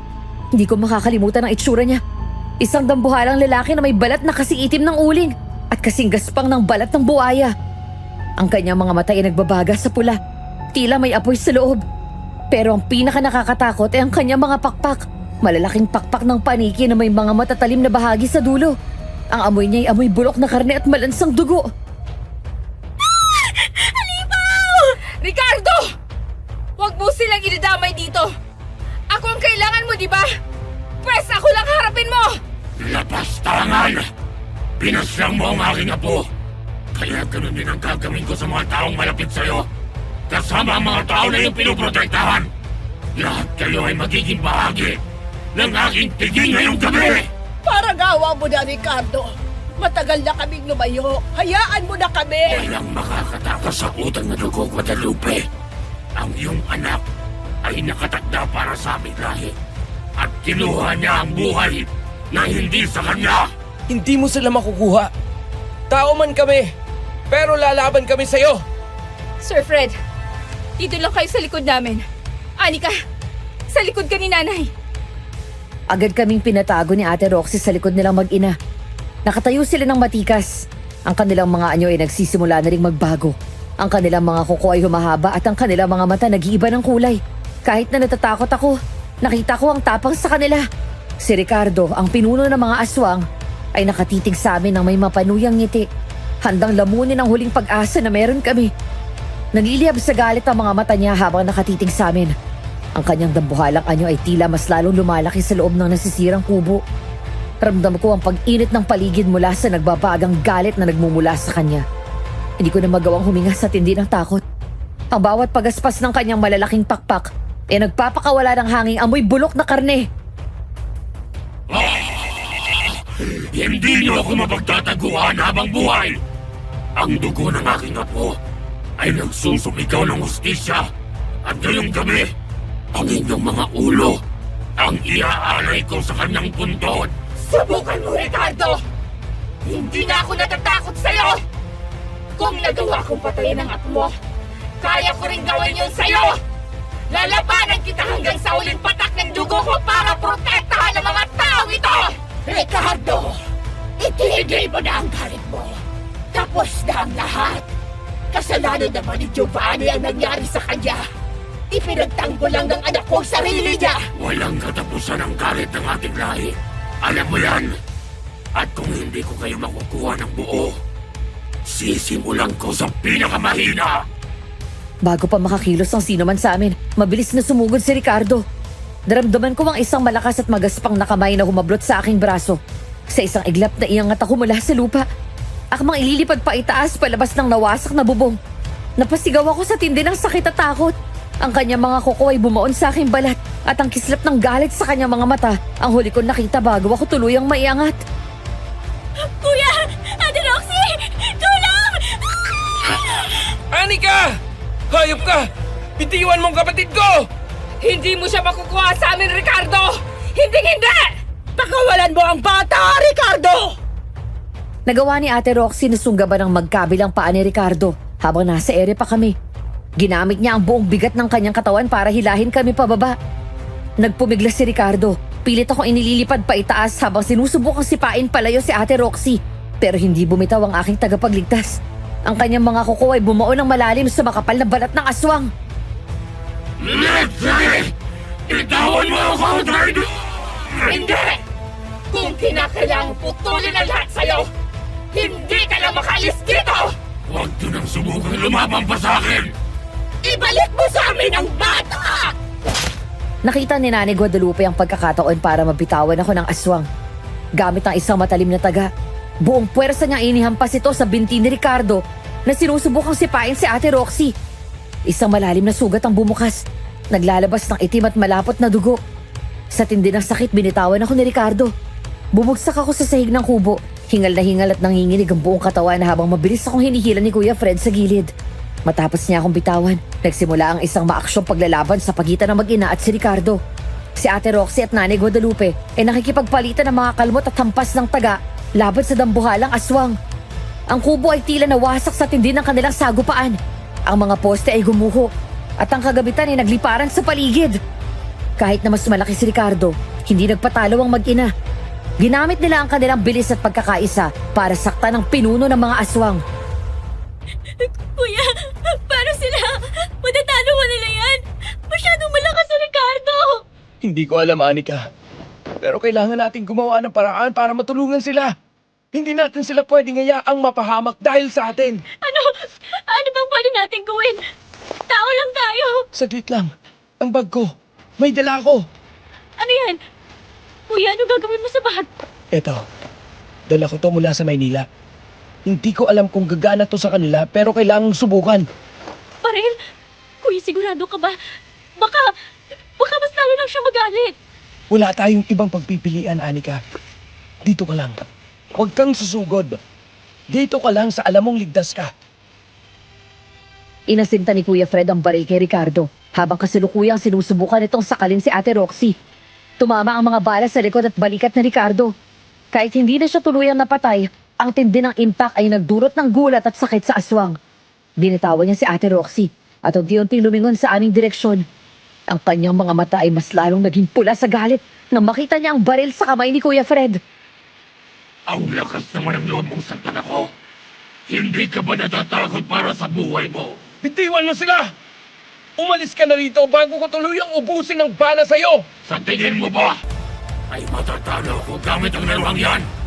Ang lakas ng loob mo ay kasing bobo na iyong lahi. At dahil dyan, ikaw ang susunod kong titikman! Tila nawala ang lahat ng sakit sa katawan ni Ricardo nang makita niya si Kuya Fred. Sa isang mabilis na pagaspas ng kanyang malalaking pakpak, iniwan niya sina Ate Roxy at Nanay Guadalupe at tumalon patungo sa amin. Ramdam ko ang pagyanig ng lupa sa bawat yabag niya. Naging dahilan ng ginawa ni Kuya para siya naman ang pagbuntungan ni Ricardo. Hinila ko ni Kuya Fred sa likod niya habang pilit niyang tinututok muli ang baril. Pero bago pa siya makapagpaputok, isang hampas ng dambuhalang pakpak ang nagpatalsik sa baril sa kanyang kamay. Bumagsak si Kuya sa sahig at bago pa ako makatunog sa susunod na mangyayari, muling sumugod si Ricardo. Handang sakalin at sakta ng aking kuya na nagtangkang lumaban para sa amin. Ang bawat sandali ay tila tumigil at ang tanging naririnig ko ay ang mabilis na tibok ng aking puso habang pinapanood ko ang panganib na papalupit sa akin nag-iisang pamilya. Sa isang iglap, ang dambuhalang katawan ni Ricardo ay bumagsak sa ibabaw ni Kuya Fred. Dinig ko ang paglagutok ng mga kawayan sa ilalim nila. Ang mabahong hininga ng aswang ay nasa mismo mukha na ni Kuya. At ang matatalim nitong kuko ay nakabaon na sa kanyang mga balikat. Wala akong ibang maisip kundi mawawala na sa akin ang kaisa-isa kong pamilya. Ate Roxy, tulungan niyo si kuya. Ricardo, bitiwan mo siya! Huli niya ang lahat! Titikman ko ang laman ng taong to bago kayo tapusin! Ginamit ni Ate Roxy ang huling lakas niya para sakalin si Ricardo mula sa likod. Habang si Nanay Guadalupe naman ay pilit na itinutusok ang taga sa mga pakpak ng aswang para hindi ito makalipad. Pero dahil sa laki ni Ricardo, tila mga langgam lang silang iwinawas-iwas. Sa bawat paggalaw ng aswang, mas lalong nabaon ang kuko nito sa balikat ni Kuya Fred. Nakita ko ang pag-agos ng dugo ni Kuya. Doon ako nakaramdam ng galit na mas matindi pa sa takot ko. Hindi na ako nag-isip. Gumapang ako sa gitna ng kaguluhan. Hindi alintana ang mga nagliliparang kahoy at dumi. Kamuntikan na akong matamaan ng pakpak ni Ricardo pero nagawa kong maabot ang malamig na bakal ng baril. Nanginginig ang dalawa kong kamay habang hinahawakan ito. Hayop ka! Bitawan mo kuya ko! Subukan mo, bata! Ngayon na, Anika! Paputukan mo! Itinuto ko ang baril sa mismong dibdib ni Ricardo. Tapat sa kanyang puso kung meron man siya nun. Ipinikit ko ang aking mga mata at sunod-sunod na kinalabit ang gatilyo hanggang sa wala na akong marinig kundi ang palahaw ng halimaw.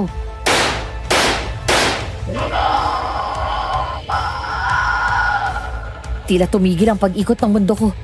Ang dambuhalang katawan ni Ricardo ay unti-unting nanlalambot. Binitawan niya si Kuya Fred at dahan-dahang bumagsak sa lupa.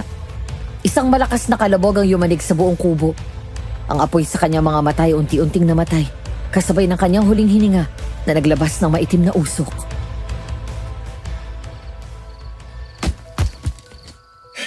Anika, ayos ka lang? Kuya! Kuya, duguan ka! Ate Roxy, si kuya! Nay! Ang mga halamang gamot! Bilisan mo! Sir Fred, kumapit kayo! Patay na siya! Patay na si Ricardo! Tapos na. Sa wakas, tapos na ang sumpa. Napaupo kaming lahat sa gitna ng gumuhong kubo. Ang sikat ng araw ay nagsisimula na ring sumilip sa silangan. Tila binabati kami ng isang bagong simula. Sugatan kami. Pagod at puno ng galos ang buong katawan pero buhay kami. Tinignan ko si Ate Roxy at Nanay Guadalupe. Muli silang nagbalik anyong tao. Pagod na pagod pero may bakas ng ginhawa sa mga mata. 2 linggo ang mabilis na lumipas. Ang mga sugat sa aming katawan ay unti-unti nang naghihilom. Bagaman ang mga pilat ay mananatiling paalala ng gabing hinarap namin ang lagim. Sa tulong ng halamang gamot ni Nanay Guadalupe at sa pag-aalaga ni Ate Roxy, muling bumalik ang lakas ni Kuya Fred. Wala na ang banta ng mga halimaw, tao man o aswang. Handa na ba ang lahat? Darating na ang sasakyang susundo sa atin sa labas ng gubat. Sigurado ba kayo rito, Sir Fred? Baka maging pabigat lang kami ni Nanay sa inyo sa Maynila. Alam niyo naman kung ano kami. Roxy, ilang beses ko bang sasabihin sa'yo? Hindi kayo pabigat. Kayo ang nagligtas sa amin. At sa totoo lang, mas panatag ako kung kasama namin kayo sa mansyon. Napakalaking utang na loob nito, iho. Akala ko habang buhay na kami magtatago sa dilim. Nanay Guadalupe, wala na pong magtatago. Sa Maynila, magsisimula tayo ulit. Doon ligtas kayo. Basta hindi mo na ako utusang magpanggap ulit bilang aswang ha. Promise, lesson learned na po yun. Masyadong naging totoo ang biro ko nun eh. Salamat, Roxy. Salamat, Nanay Guadalupe. Kung hindi dahil sa tapang ninyo, baka hindi na kami nakalabas ng buhay sa mansyong yun. O kahit dito sa kubo ninyo. Baka napatay na rin kami ni Ricardo. Salamat din sa inyo, Sir Fred. Lalo na sa iyo, Anika. Hindi ko akalain ang bata makulit na inaalagaan ko ang tatapos sa bangungot ng lahi namin. Ang tapang mo nung gabing yun. Basta para sa pamilya, Ate Roxy. Gagawin kong lahat. At pamilya na tayo ngayon, di ba? Higit pa sa pamilya ang ituturing namin sa inyo, anak. 7 taon na ang lumipas mula ng gabing mangyari yon. Pero tila kahapon lang ang lahat. Malaki na ang pinagbago ng aming buhay. Ang mansyon ay dati balot ng takot. Ngayon puno ng halakhak at isang makulit na batang lalaki. Ang pamangkin ko, ang anak ni na Kuya Fred at Ate Roxy. Sinong mag-aakala na sa gitna ng panganib ay uusbong ang isang pagmamahalang humamak sa pagkakaiba ng aming lahi. Si Kuya Fred natagpuan ng kanyang katuwang sa isang babaeng naging kalasag namin. Habang si Ate Roxy naman ay malayang namumuhay nang hindi na kailangang magtago sa dilim. Samantala si Tita Marta na natiling nakapiit sa likod ng mga rehas. Hinatulan siya ng habang buhay na pagkakabilanggo dahil sa pagpatay kay Daddy at sa iba pa niyang mga iligal na gawain. Minsan siya nagpadala ng sulat humihingi ng tawad. Pero alam naming hanggang ngayon hindi pa rin siya makapaniwala na tinalo siya ng mga taong itinuring niyang mahina. Pinatawad ko na siya para sa sarili kong kapayapaan. Pero ang hustisya hindi kailanman mababali. Ako naman, nasa harap na ng panibagong yugto. Sa susunod na buwan, ikakasal na ako kay Leon. Ang lalaking tumanggap sa akin at sa kakaibang kwento ng pamilya ko. Sa aming paglalakbay, isang mahalagang aral ang baon ko. Ang tunay na halimaw ay wala sa anyo, kundi nasa puso ng taong puno ng kasakiman. Hindi rin sukatan ng dugo para maitawag na pamilya. Ang tunay na pamilya ay mga taong handang tumaya ng buhay para sa'yo, aswang man o tao. Natutunan kong ang tapang ay hindi nangangahulugang kawalan ng takot, kundi ang pagpili na lumaban para sa mga mahal mo. Ngayon, handa na akong harapin ang bukas. Bitbit ang pasasalamat na sa gitna ng dilim. Nakakita kami ng liwanag. Ako si Anika, at dito nagtatapos ang aming kwento. Maraming salamat sa pakikinig. Aswang Radio. Aswang Radio. Aswang Radio. Mabuhay mga kaaswang radio! Ito ang inyong DJ Yumi. At grabe ang kwento ibinahagi ni Anika sa atin ha. Talaga namang mapapatindig ang balahibo mo hindi lang sa aswang, kundi sa kasamaan ng tao. Pag-usapan natin ang mga tauhan. Si Anika nakita natin ang tapang niya pero aminin natin, medyo mapusok at naging pabayarin siya. Buti na lang at nandyan ang kuya niyang si Fred na seryoso at madiskarte. Kahit na minsan tila walang ginagawa, may plano pala siyang malalim laban sa kanilang madrasta. At syempre sino ang makakalimot kay Ate Roxy? Ang kasambahay na akala natin ay nagpapanggap lang pero totoong aswang pala na may busilak na puso para protektahan na yung magkapatid. O samantala si Tita Marta, ang tunay na halimaw dito, puno ng kasakiman at handang pumatay para sa pera. Mula sa kwentong ito, 3 mahalagang aral ang baon natin. Una, ang tunay na anyo ng isang tao ay wala sa itsura kundi nasa gawa. Mas nakakatakot ang taong gahaman kaysa sa nilalang na may pangil. Pangalawa, ang pamilya ay hindi lang base sa dugo, kundi sa mga taong handang tumaya ng buhay para sa'yo. At pangatlo, Ang hustisya ay laging nahahanap ang paraan kahit gaano pa kadilim ang landas. Kayo mga kaaswang, anong masasabi niyo sa naging desisyon ni Roxy na ipakita ang tunay niyang anyo? I-comment niyo ang inyong mga insight at natutunan sa ating comment section. Hanggang sa muli, ito si DJ Yumi na nagsasabing, aswang kamahan sa paningin ng iba, sa panaginip ko, ikaw ang bida. Paalam, hanggang sa susunod na kwento ating pagsasaluhan.